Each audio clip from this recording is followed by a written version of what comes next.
Good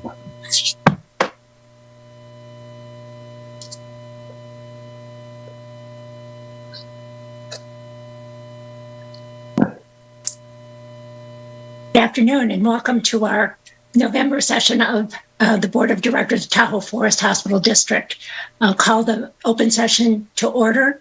I do want to again welcome our newly elected to resume his position, Bob Burnett, who has been elected again for 2 years to the Board of Directors. Thank you so much. It's a privilege to serve. Could I have legal counsel read us out of closed session? Or do we do that, David? Since we're going to, okay.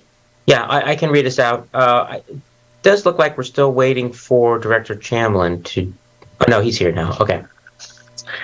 The board considered 5 items in closed session, and I would refer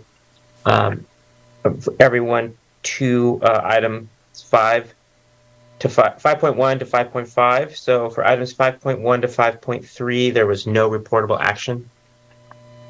For items 5.4 and 5.5 on the agenda, both of those items were approved by the board on a 5-0 vote. That concludes my report. Thank you. Are there any deletions or corrections to the posted agenda?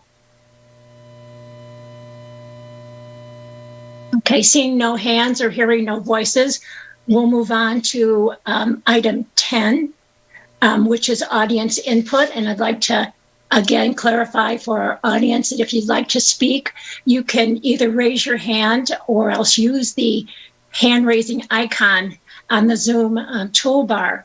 If you do want to speak, please address the board starting with your name, and that's for the record, and then continue on with your narrative that you want to present. We do have only 3 minutes, and I apologize ahead of time if I have to mute you. So at that, can I ask, is there any audience input on items that are not on the agenda? Chair Wong, it looks like we have Deirdre Henderson has her hand raised. So, Ms. Henderson, do you want to go ahead and speak for your 3 minutes, please? Yes. Good evening. My name is Deirdre Henderson. I'm the group leader of the North Tahoe chapter of Citizens Climate Lobby. We recently invited Tahoe Forest to be a co-sponsor with CCL, the town, and the Sierra Business Council of a December 7th community forum featuring presentations by 5 distinguished physicians on the health effects of climate change. And I received the following response from the chair of your board. Quote, Tahoe Forest Hospital District declines being a co-sponsor to the event that the Citizens Climate Lobby is holding. The Tahoe Forest District Hospital Board does not take action on issues that are not under the direct jurisdiction of the board. Such an event of the lobby is out of the board's jurisdiction, close quote. Now, I recently viewed the video of your August 25th board meeting, attended surprisingly by 70 or so cleanicians, many of whom spoke frankly about not just provider burnout, but a demoralizing and dysfunctional relationship with hospital administration. And we also learned that in a national survey of provider satisfaction, that Forest has ranked in the bottom 1% nationally for the past 2 years. So if you had responded to our invitation by saying that you were dealing with other significant issues right now and did not have the bandwidth to take on anything else, we would have been disappointed, but understood. But for a publicly chartered healthcare district serving a frontline climate change community to suggest that the health problems caused by climate change are not in its purview is beyond disappointing. It's unfathomable. Climate change is widely recognized in the medical community these days as one of the social determinants of health. Tahoe Forest is a member of the Association of California Healthcare Districts. I believe your CEO sits on its board. And the association lists as one of its advocacy principles, essentially the topics it will lobby on, community health, including, and I quote, the social determinants of health.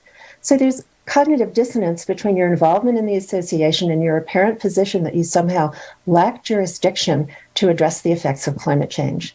And this issue is not new or novel. The medical community has been discussing and documenting and researching information on the health consequences of climate change since the 1990s. hundreds of healthcare organizations have called for action on climate change in order to protect patient and public health. The AMA calls climate change a health emergency. So our community can reasonably ask, why has Tahoe Forest not engaged on this issue? To conclude, we make two requests of you this evening.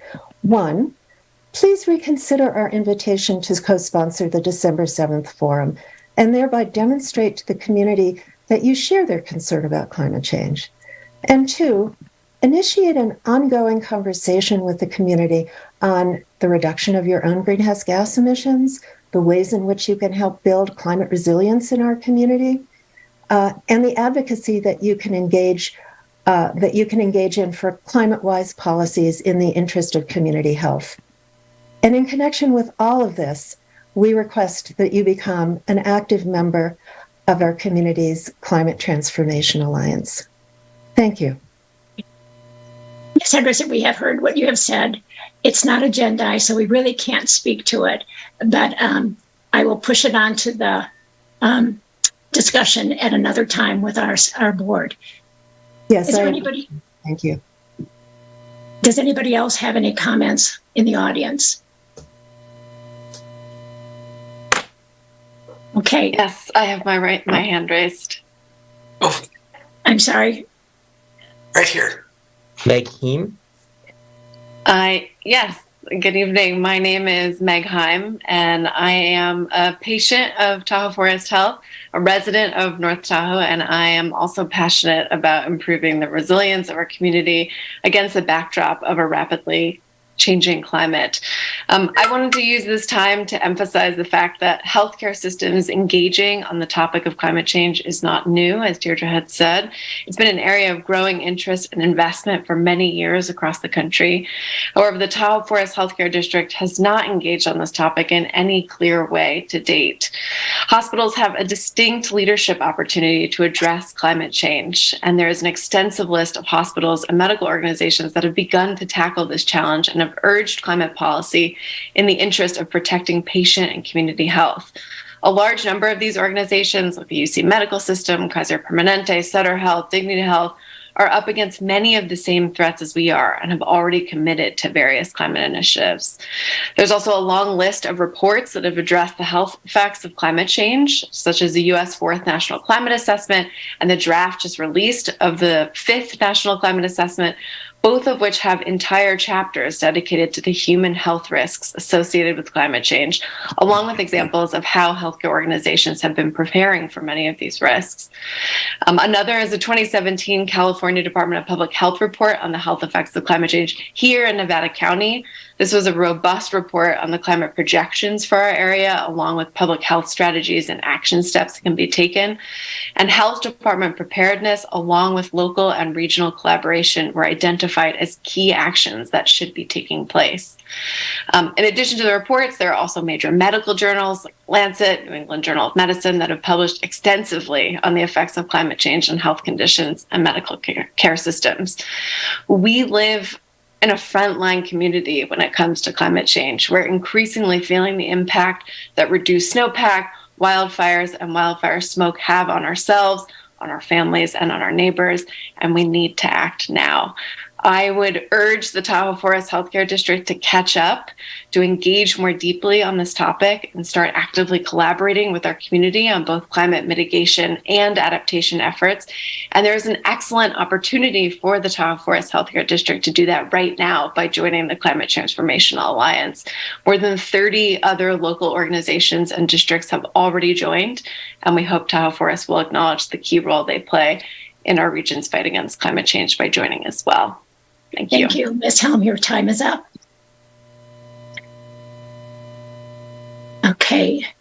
Now, Dr. Koch's got her hand up. Is she allowed to be audience? Yeah, but I do believe Miss Leon was first. Okay. Go ahead.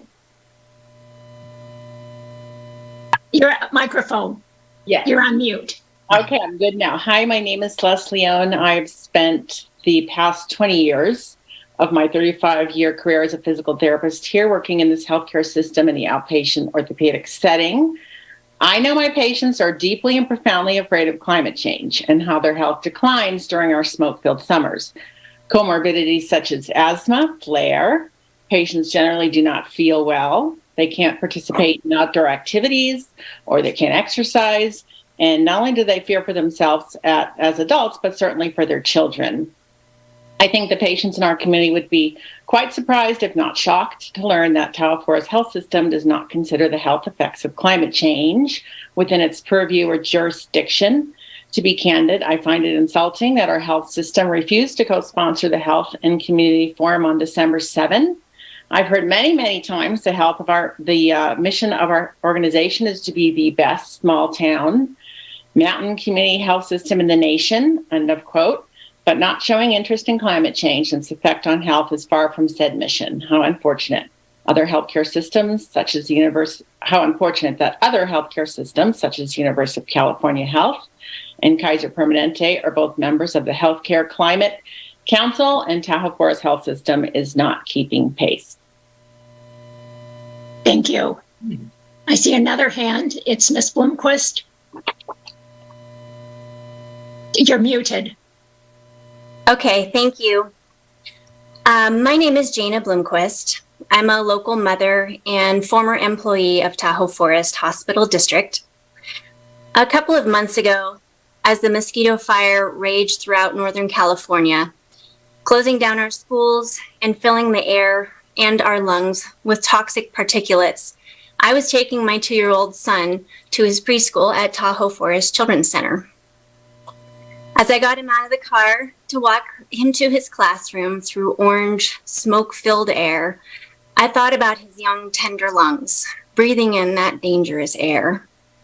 He was born on March 10th, 2020, and I had spent most of his young life keeping him safe from COVID. But how do we keep our young ones safe from all the diverse and frightening health effects of climate change? I worked for Tahoe Forest Hospital for nearly 7 years, a great experience working for a great organization. The community of clinical and administrative team members at Tahoe Forest is fantastic. So I was shocked to find out that the district does not have a program to address climate change, nor to reduce its own carbon footprint. Medical professionals all over the country and the globe are stepping up to help us in what is becoming evident is an existential threat to human civilization. As a mother and as a longtime local community member, I implore Tahoe Forest to join the hundreds of other healthcare groups and professionals in doing their part to help the people in their communities with this crisis.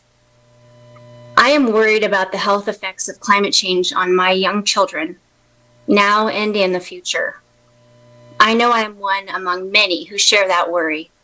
Next summer or fall, it seems nearly inevitable that wildfire smoke, if not fire itself, will once again be invading the lungs of our children, keeping them out of school and activities, and causing disruption and worry for all of us. To think that our local hospital system is not doing everything it can to protect the health of our community is shocking and deeply troubling. Ms. Bloomquist, your 3 minutes is up, buddy. Thank you for your comments. We have another hand up, Mr. Sorensen. Thank you. I'm John Sorensen. You've just heard from Jana Bloomquist speaking as a mother about her concern regarding local climate effects on children. I'm adding to her remarks as a concerned grandfather and community elder. To be good community members, we all need to get behind our immediate individual tasks, to think what is best for the future of our greater community, and to act accordingly. That is what we are asking you to do. The United Nations has declared that climate crisis is a child rights crisis. More to the point here, they are declaring at the worldwide COP27 meeting that climate neglect is child abuse.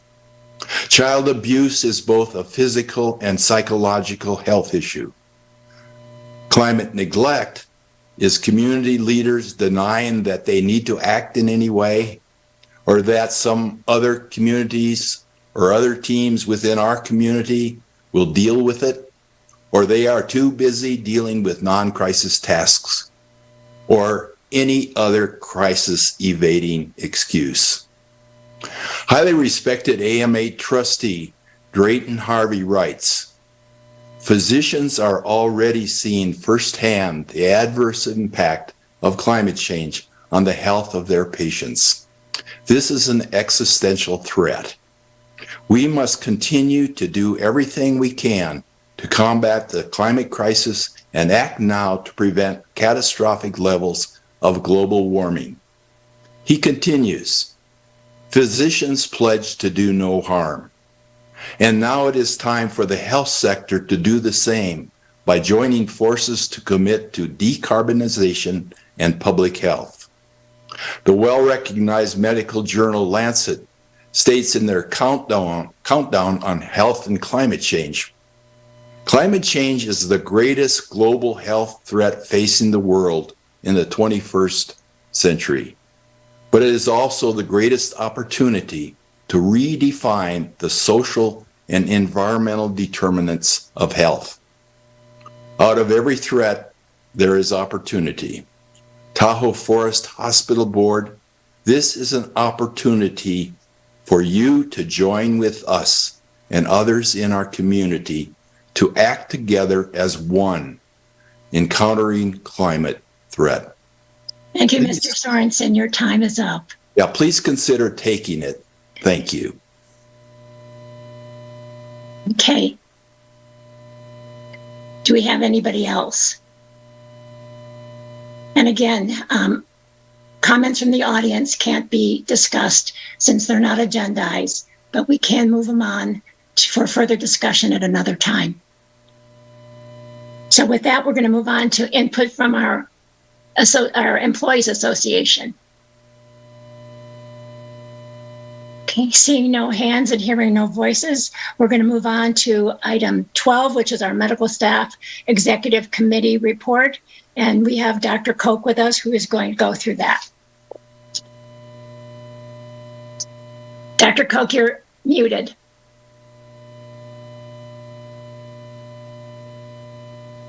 Great. And so, Dorothy, are you going to be able to share that screen, or is that already up? Hi, Martina, am I able to share? Oh, there. There we go. Great. And so this is the open meeting consent agenda. And the majority of what we covered was simply continuing unchanged a number of standardized procedures, starting with 12.1 C on down. And all of these, as Director Wong pointed out, are missing an opening sentence, which we will add to them, that is a risk sentence recommended by the Beta Heart program. And so we will be modifying them, but I believe that they can be approved as is, knowing that we will add that sentence to them. And these are, again, unchanged policies or procedures. The internal medicine one, 12.1.B, is has a change to it. And that change is that we removed any reference to cardiology privileges because we now have a separate cardiology privileging form. That's the only change that was made to this policy. And then at the bottom, 12.1M, we have a new informed consent. And this was about combining all the different conformed consents for the hospital for blood products, for procedures, into one new consent form. And so we're trying to get that standardized across the hospital.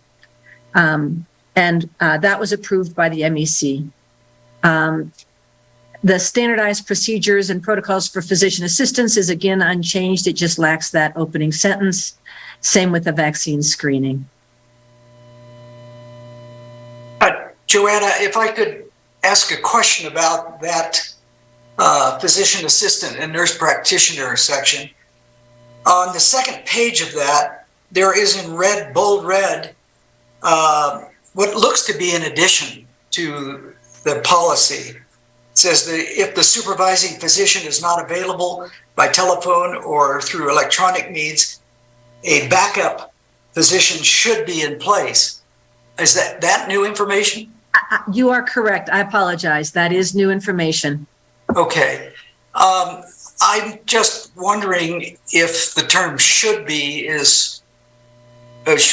must be in place. I'm curious. That's a great point for discussion. We did let that slide right through on the Medical Executive Committee. In an ideal world, they would always be available. In practice, it's not 100% of the time. It's not required by law. It's our own policy. And it is certainly what we shoot for, but I don't think we would want to shut down a PA or nurse practitioner because there was no physician there to back them up at that particular moment. Okay. So in looking to the future, with a projected 90,000 or whatever the number is, physician shortage in the next few years, isn't it likely that we'll see more nurse practitioners and physician assistants, and perhaps their roles will be expanded? I'm just curious to know that if in fact that's the case, I would love to see a board presentation that deals with that issue and outlines how Tahoe Forest is going to deal with that issue. Well, so I think that is correct. I think nurse practitioner and physician assistant roles will be expanding, and they will be helping to fill the gap in physician shortage. And it's also a moving target. The laws are changing fairly aggressively on what nurse practitioners and physician assistants are allowed to do with or without supervision from an MD or DO. And so I think it would be reasonable to have a presentation of the current state of affairs, but knowing that might need to be updated every year. Sure. Okay. Well, then again, I'm putting that request in if I could, please. Great. I will bring that back to Jonathan Lane and the Medical Executive Committee, and we'll put something together for the next meeting. Great. Thank you. Thank you. Dr. Koch, on other physicians or like for family practice or cardiology, they have privilege cards. Is that something that the advanced clinicians could have? I mean, to go through this, it's just like you're scrolling to find what you need, depending on whether you're looking at a nurse practitioner or a PA.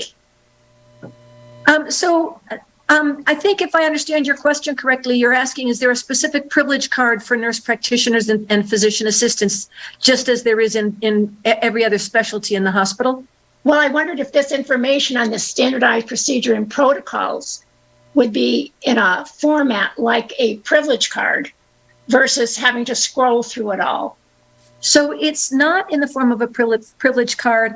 And I may be speaking out of turn, so I'm open to hearing from other members of the administrative council. But my understanding is that that's because physician assistants and nurse practitioners are plugged into various roles in the hospital, and these don't all apply to each one of them. And so it would be complicated. With primary care, we don't assign a privilege card that checks boxes about general surgery or GI, colonoscopies. We're just doing primary care. And so there's a primary care card, but there couldn't be an NP and PA card unless you could really select what you're doing. And that might change. Some of our PAs or nurse practitioners are quite flexible. They'll do OC Health 1 month, and they might be doing urgent care the next month, and they might be doing primary care the next month. So I think it would be complicated to create a privileging card for them. And I'd love to have other people jump in if they have thoughts on this. Well, if it works for the NPs and the PAs, and that's what's most important.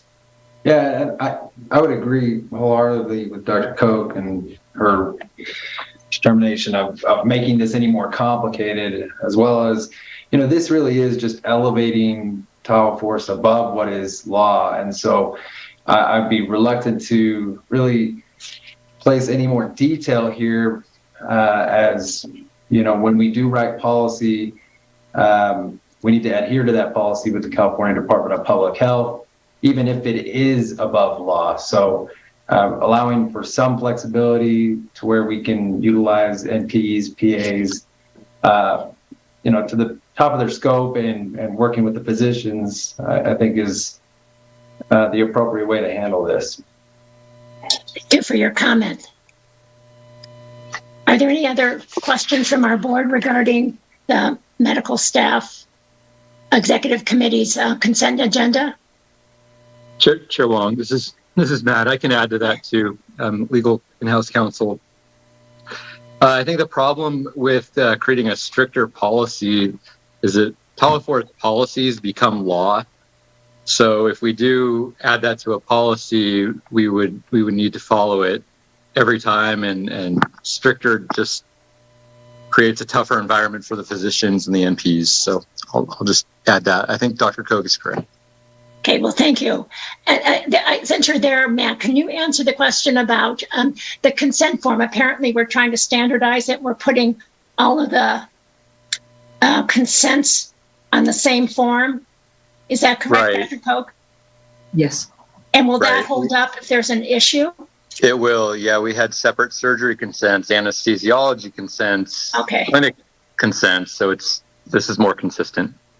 Okay. I just want to make sure legal counsel was in on that so we don't increase our risk.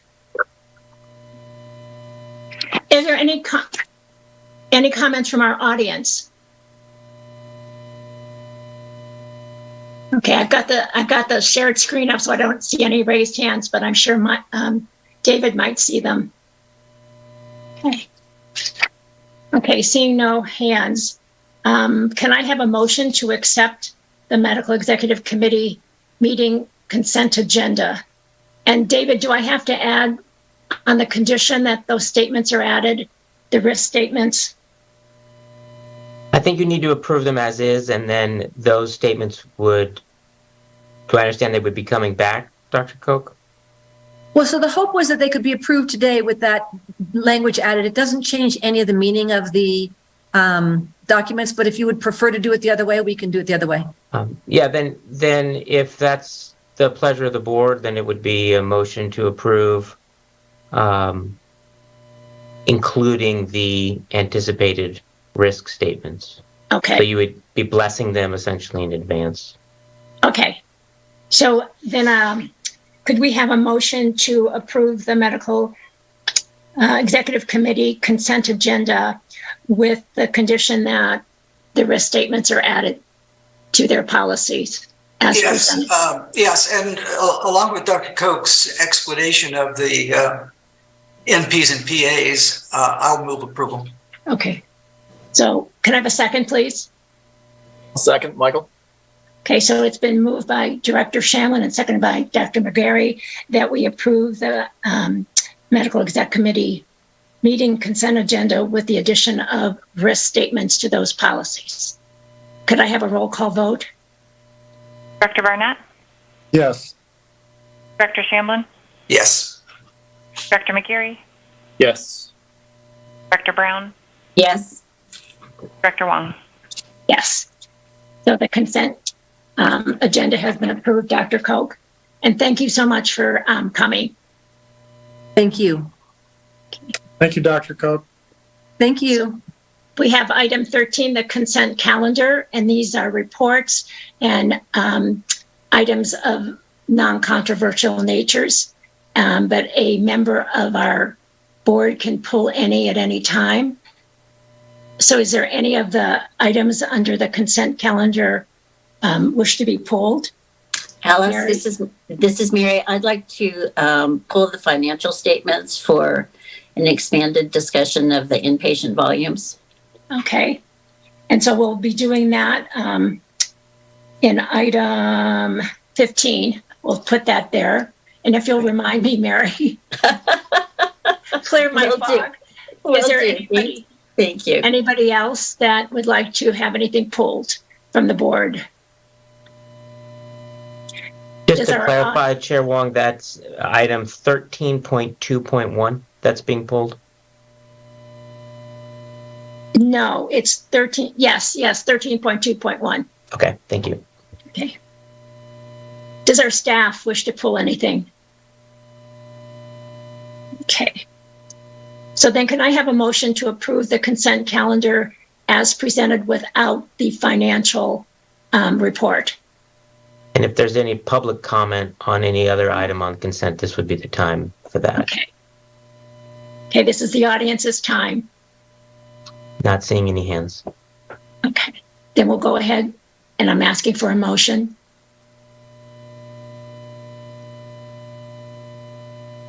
I think Mary just made the motion, but she's Mary, muted. just raise your hand. Mary made it silently. Yep. Here we go. Sorry. Yes, I will make that motion. Thank you. Okay. Could I have a second to the motion? This is Director Barnett. I'll second it. Okay, so it's moved by Director Brown, seconded by Director Barnett, that we approve the consent calendar without the financial statement in it. A roll call vote. Director Barnett? Yes. Director Shamblin? Yes. Director McGeary? Yes. Brown? Yes. Director Wong? Yes. So the consent agenda without the financial report has been approved. Going on to 14 items for board action. 14.1 is the President, CEO fiscal year 2022 incentive comp. And Mary, Director Brown, and Director Barnett, are you going to do that along with Alex? Or who's doing that? Mary. I was planning to do it. All right. And you have the microphone. Okay. Well, yeah. So as you mentioned, Bob and I met early last week as the compensation committee. And the one item on our agenda was to determine the outcome of the CEO incentive compensation metrics. And so it's my plan to just sort of move through these. And so please stop me along the way if you have any questions, and we can expand on that. But the numbers are before you here. Let's just start out with one brief explanation. On the very first item, you'll see finance, and you'll see this throughout the report. But at the very top, it says finance, and I believe it says 53%. The 53% represents the weight given to that particular metric in the overall compensation incentive compensation package. So when the metrics were set, at that time we anticipated a net income of $18 million. You can see that we exceeded that by a lofty number. And so that particular item has been met. Did you go on down? The next item on the list here is service, and the goal was to meet or exceed an average on the Press Ganey patient satisfaction score of 93.76. And once again, this was the average throughout the fiscal year, and we exceeded that by a lofty 94.42. Quality. What we do is we take a bundle of various indicators, and we track those throughout the year, and we roll them up into one metric. And our goal was to meet or exceed 97.2% on this roll up. And as you can see, we once again exceeded that in quality. Wonderful score of 98.7. The next item is growth. This will require just a little more explanation. When we set the growth metric, we created a number that was 5,000 patient visits over what the goal had been, or the actual number had been in the previous fiscal year. We wound up at 116,795 versus a goal of 117,000, which turned out to be, what was it, 300 and 50, 75. what was it, Alice? It was 375. 375. Because there are so many factors that go into establishing the actual number of physician visits and what have you, and because this 379 or 75 number is so small, I mean, it really is a flea on an elephant's behind, and did not impact the medical center in any way. We are recommending that this particular metric be considered met. So you'll, and then lastly, on people, which represents 13% of the total, we were to exceed an average score of 359 on the Press Ganey physician engagement survey. These were items that we pulled out 5 different items that had been of concern on the previous physician survey. And again, the goal was 3.59. We hit that number at, up one more little bit there, Martina. Up, nope, down. I can't, here, Alice, I'm moving out of the way. I can't see it. It's there. It's 3.67. Thank you. I have pictures across the bottom of mine. I couldn't see it. So that number had been met as well. So Bob and I, pardon me? Mary, could I ask you, if you go to the top, the questions that we're looking at the physician, it's just a number thing. If you could scroll to, yes. So it says on this physician Press Ganey engagement survey, it says number 64, but what points we're getting are for 62.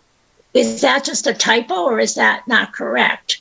It's the questions are being matched precisely the number. The numbering system is numbering says, okay. That's just, I wanted to make sure that we were giving him the right numbers. Right.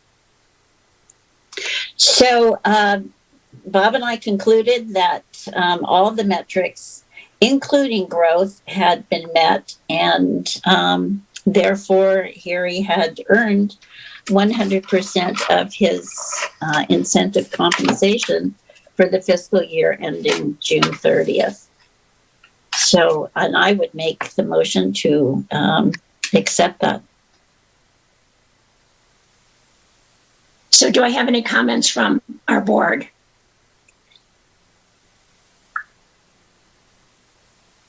Comments from the audience? So Mary, do you want to make a motion? Yes, I would move that it be considered that Mr. Weiss achieved 100% of his incentive compensation. I'll second 30% of his base salary. This is Director Barnett. I'll second the motion. Okay, so it's been moved and seconded that the president CEO has met 100% of his metrics for his incentive comp. And David, do we have to give the amount? Yeah. Okay. So Martina, can you tell me what the amount? I can't get it on my computer. I have it. It's 197,248. Okay. I got a different number from, I think Crystal can provide that number. It's 188,213 and 44 cents. 188,213. Okay. So can we just add that to the motion that he's met the 100%, so he'll get his full incentive comp amount, as Crystal has indicated. Martina, you have that. Mary made the motion. Director Brown, are you? Yes, are you okay with that friendly amendment? Yes, thank you. Okay. And I'll second the motion as amended. Okay. And then we can do a roll call. Director Barnett? Yes.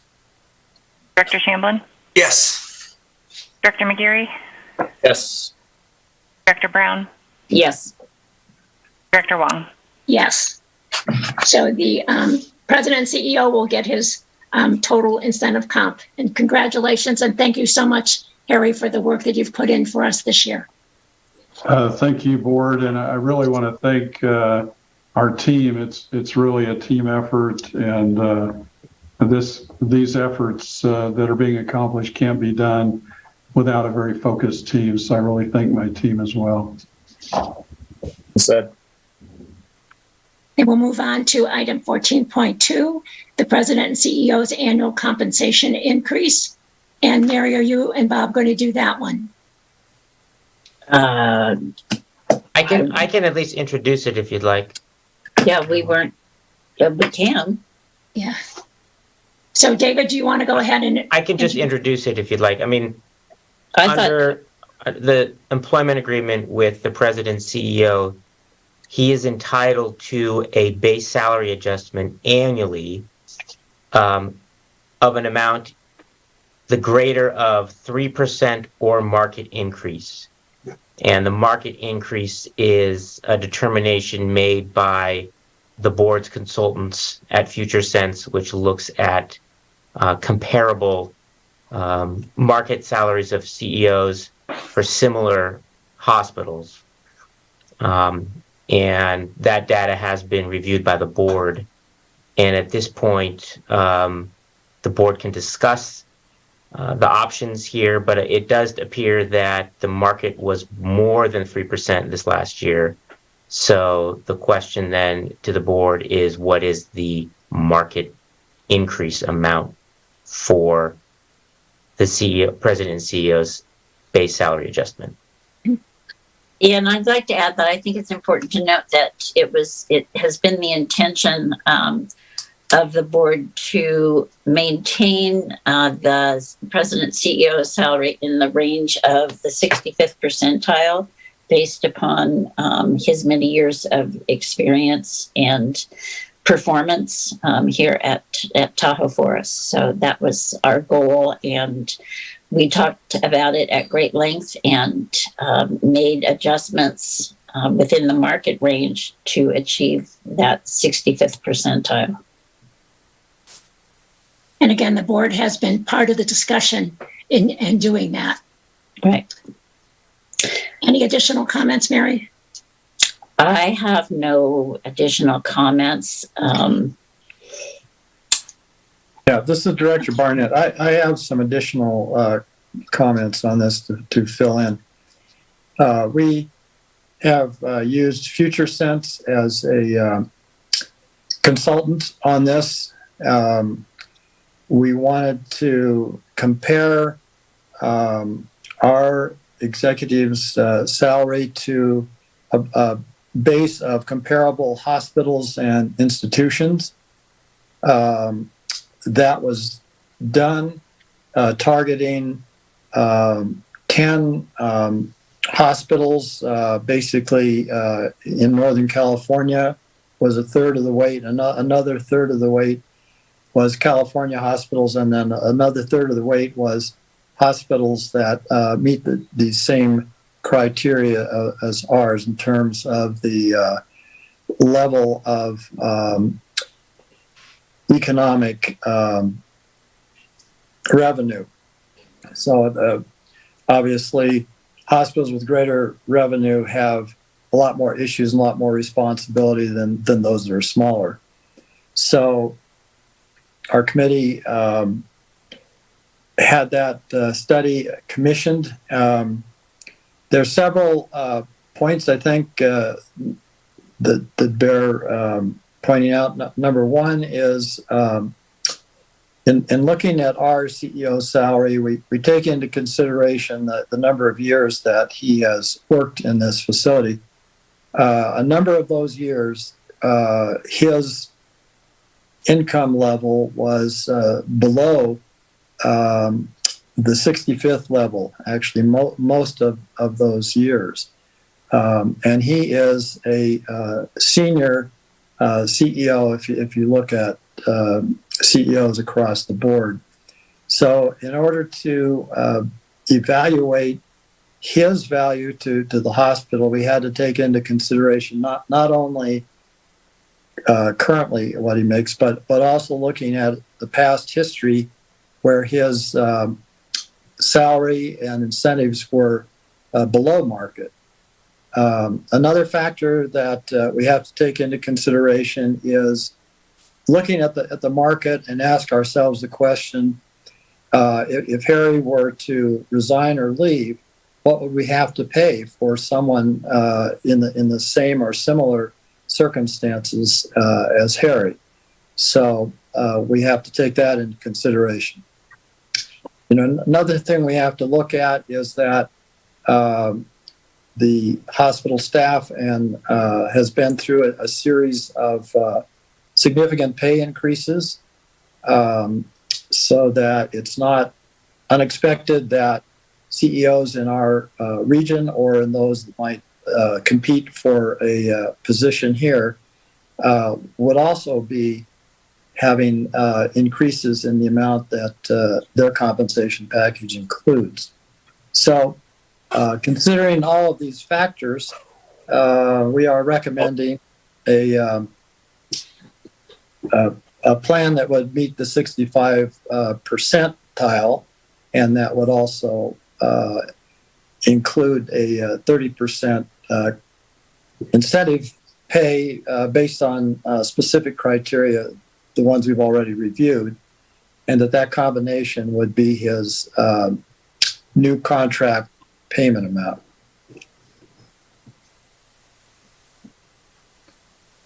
That concludes my presentation on that issue. Thank you, Bob. Thank you, Bob. Any comments from our audience? Okay. Well, again, the board has had a discussion on this, and I think that we're in agreement of the 13%, bringing him into the 65th percentile at 100%. Correct, David? 13%. 13%? Is it? Yes, that's correct. Okay.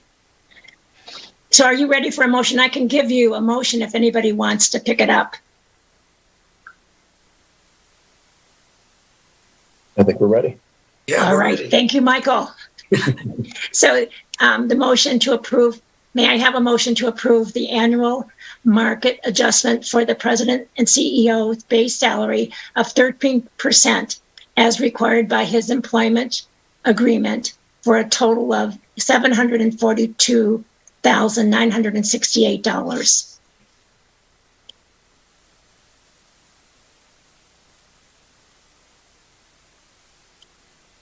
I would move approval. Okay. I'll second, Michael. Please. Yeah, Michael. I'll second, Michael.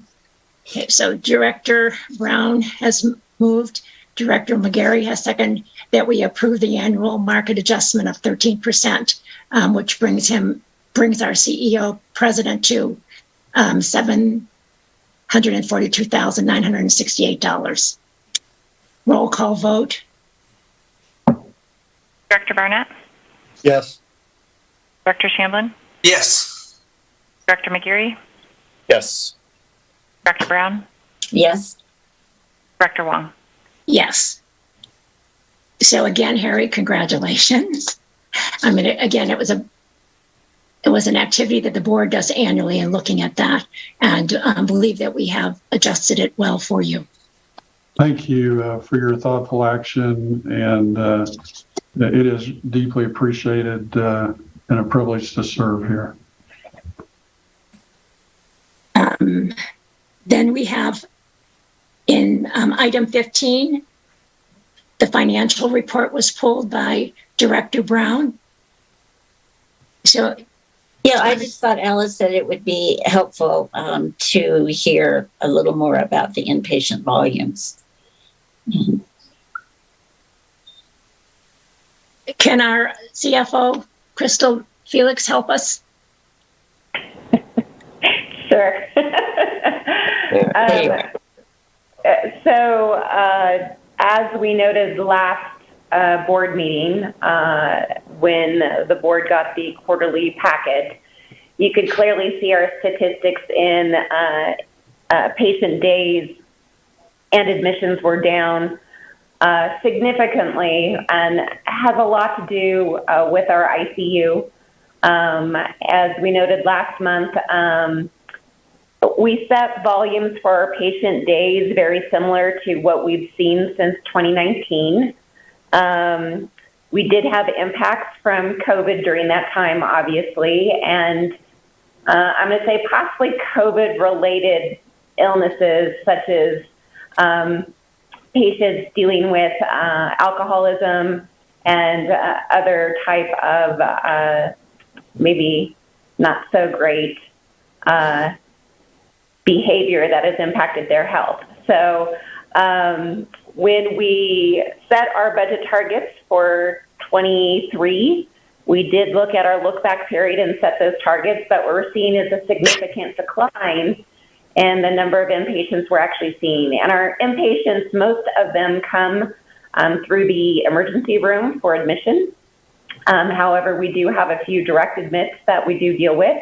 And clearly, we can't necessarily generate business from inpatients. Patients are either sick enough to be admitted or they're not. I've asked Jan to chime in on this topic as our Chief Nursing Officer. She has definitely seen a decline in the volumes.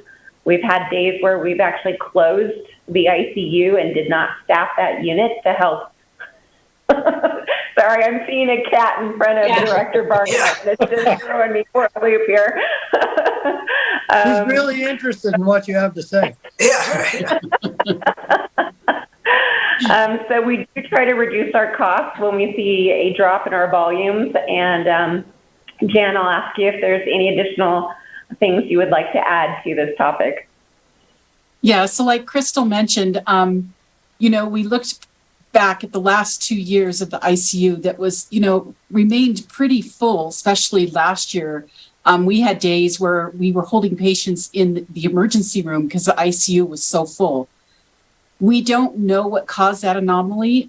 Like Crystal said, it could have been from our coming out of COVID. We were hit hardest for COVID starting last August, so that could have attributed to our numbers last fall. And this fall, the ICU has had 13 days of closure in September, October, which was huge for us. We have not seen that in 2 years. So we are looking at other ways of, are we making sure that we're hanging on to patients we can truly care for? We're looking at that daily in our emergency room log to make sure that we're not transferring patients out that we can keep here in our system.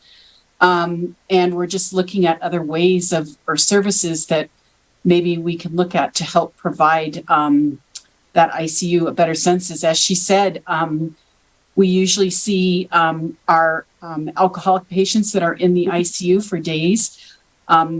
Maybe it's a good thing that our behavioral health clinics have really looked at that, and we've been helping these patients through our substance abuse navigator in the emergency room to be able to seek services as an outpatient. So that may be where we're seeing that number drop off, which is a good thing for our community. So if that's what we have to kind of go through and see that our community is getting healthier, we may have to take that. But yeah, we are constantly watching the ICU and making sure we can kind of move patients around to make sure we want to keep the staff working. So that's where it's getting a little difficult, is when our staff isn't getting to work.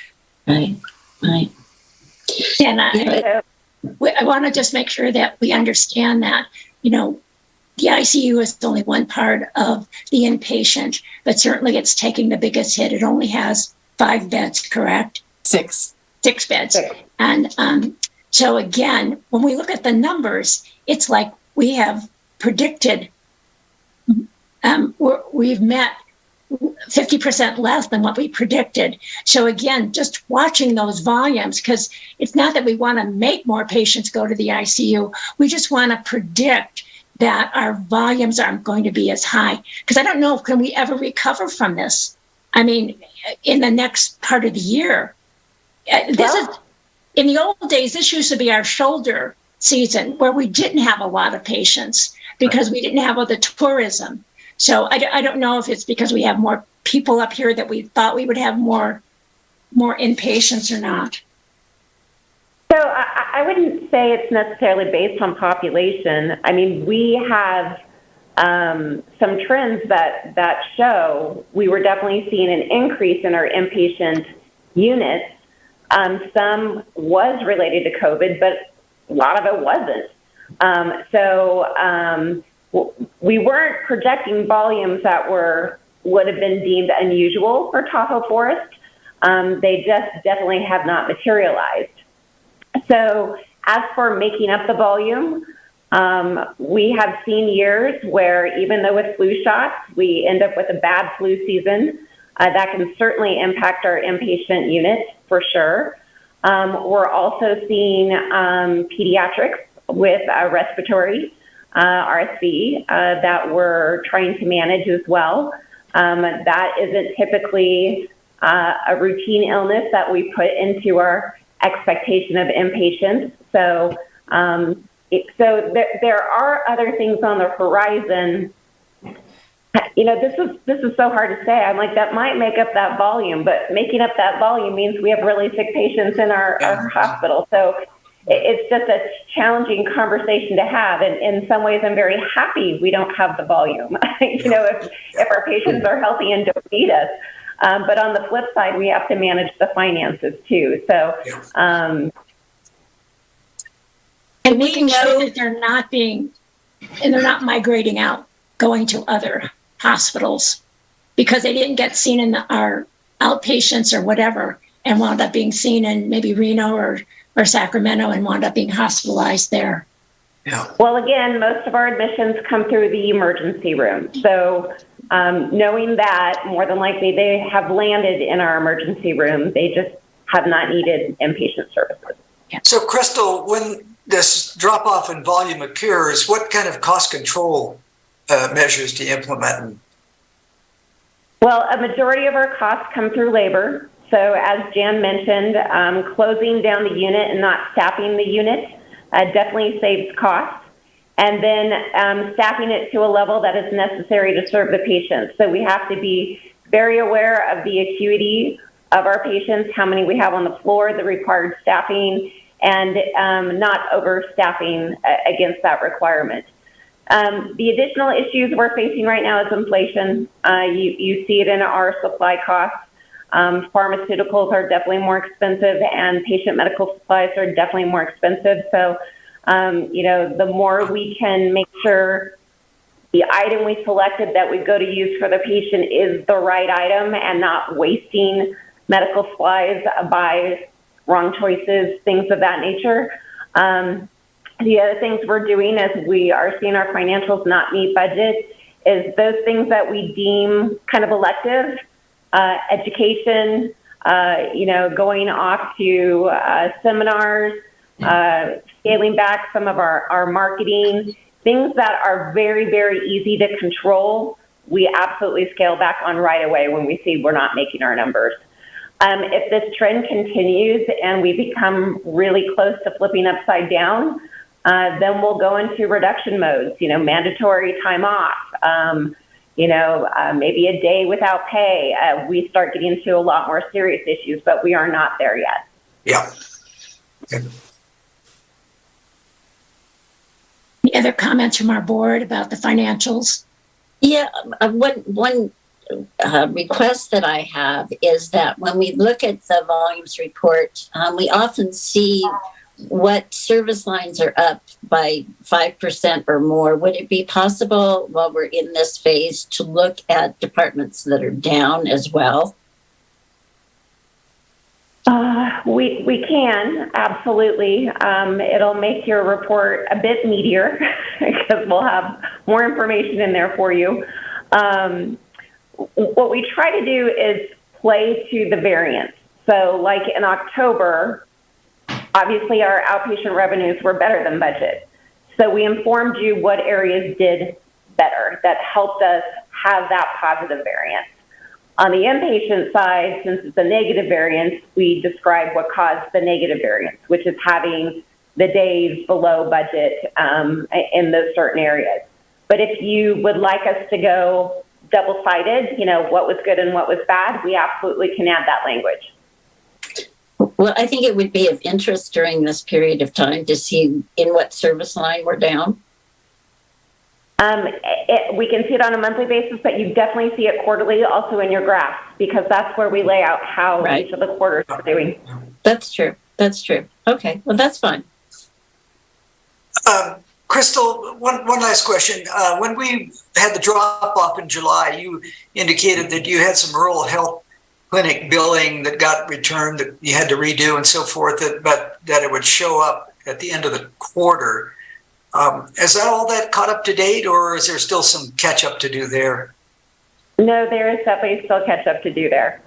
So we have been able to reverse all those claims. We've been able to rebuild those claims and get them out the door, some of which have been adjudicated for payment and some that we're still working on getting payment. So they will remain in their aging category until they're paid. So eventually we should get that all sorted out. And then the other issue we had at that time, we had delayed billings as we were converting the radiologist and the anesthesiologist. Right. And most of that has been processed and done. There's still a small amount of that still we're fighting for our payment on. So, but most of that has been cleaned up. I think what you're also seeing the impact of is the shifting in our payer. So at the end of last quarter, the board and supplementary information received the payer mix graph that showed that we're definitely seeing an increase in our Medicare population and a decrease in our commercial. And that's a pretty significant difference in payment and contractual allowance for the organization. And so when we expected to see a bit more commercial and didn't, that's going to add more contractual allowance to reduce our gross revenue down to a lower net revenue number. Yeah. Anything from our audience regarding the report? So can I have a motion to accept the financial report as presented? I will move to accept the financial report as presented. Director Barnett. I'll second it. Dale. Okay, so it's been moved by Director Barnett and seconded by Dr. Shamlin to accept the financial report as presented. A roll call vote. Dr. Barnett? Yes. Dr. Shamlin? Yes. Dr. McGarry? Yes. Dr. Brown? Yes. Dr. Wong? Yes. So the financial report has been accepted. Could I ask you also, Crystal, as we go on through the various months to follow, and if our volumes are down and our revenue is down, can you let us know how we're adjusting for that? Whether we're cutting out parts of education, or you've assigned people to take PL time or whatever it is that we're trying to adjust to make a difference with the decrease in the revenue. So I'm going to say right now, we're doing that now. Right, so and that's what we want to know. What are you doing? Yeah. So each month you can tell us, we're continuing to do this. We now have added this to help with our budget. Yeah, I'll add that in the narrative to the front of the financial package. It might stretch into 3 pages for you guys, but it will add a little more commentary so you're feeling comfortable on what's going on. Yeah, thank you so much. I know it's more work, but it'll help us understand and appreciate what's happening. Thank you again. Okay, so we'll move on to 16, the board committee reports. We had quality that met in November. Michael? Yep. Yeah, I have actually 2 committee reports. One will be on board quality, the other on the hospital foundation meeting. They actually have a common thread between them, which won't shock anybody, but I think it's worth noting. On the board quality, we actually reviewed a bunch of the data that we shared in closed session today around the beta heart gap analysis. 3 items that stuck out there, 2 related to growth. One, there was a note that growth is exceeding our capacity. That's something that we're already talking about and aware of.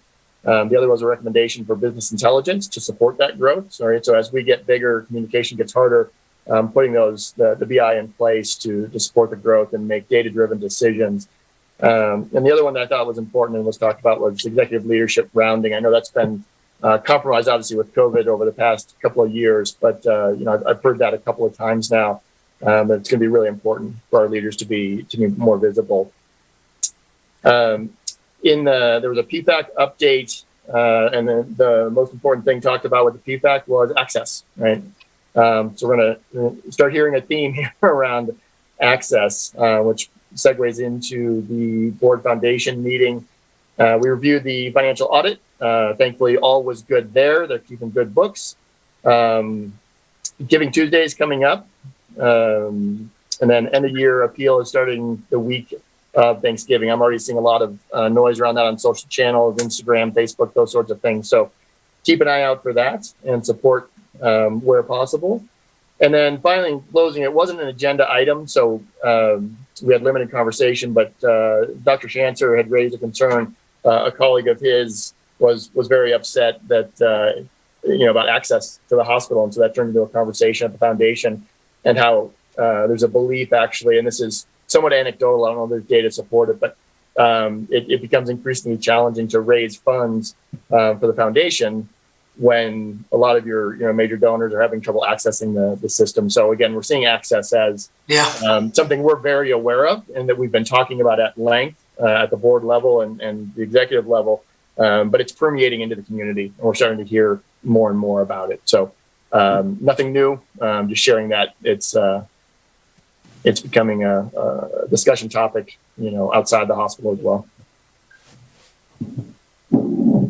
That's it. Okay.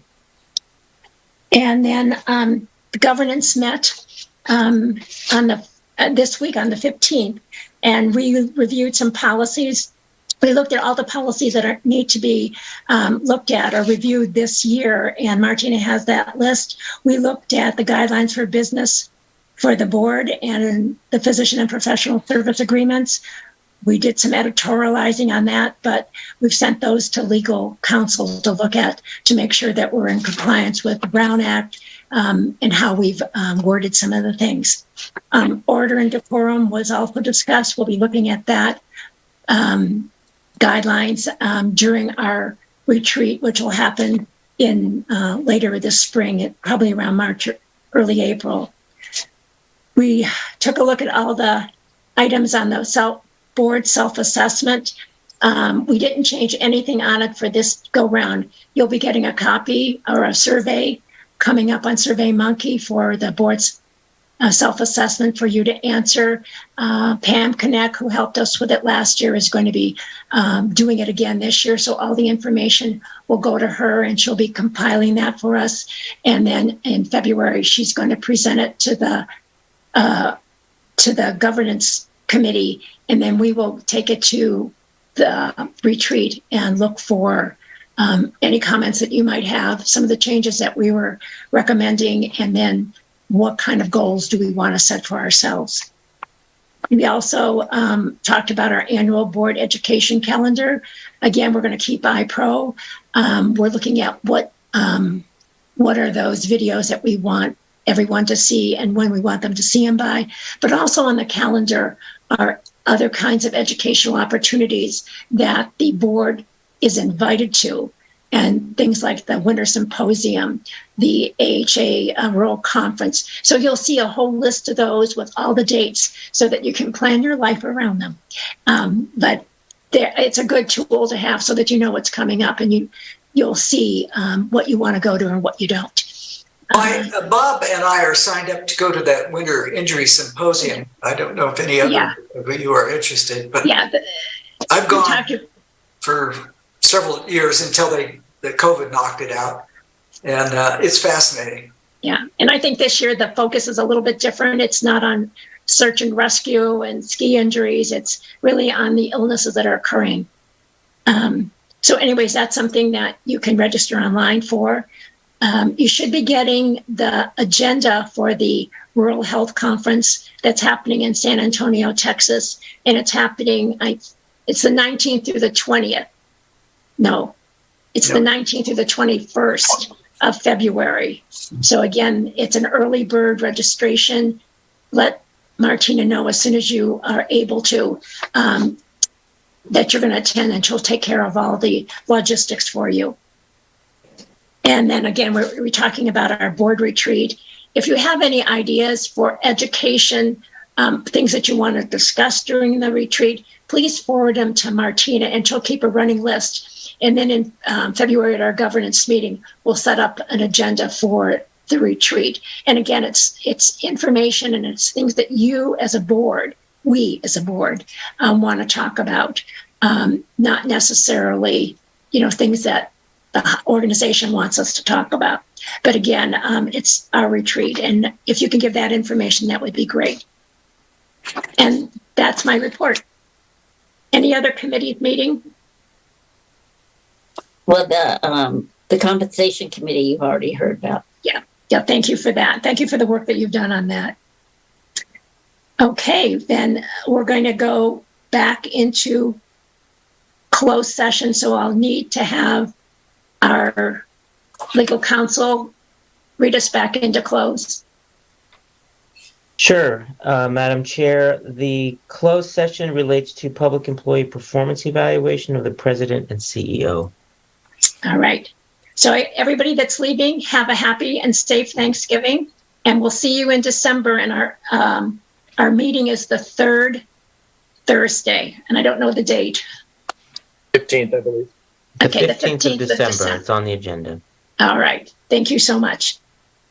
All right. Thank you, everyone. All right. Thank you. Happy Thanksgiving. Oh, same to you.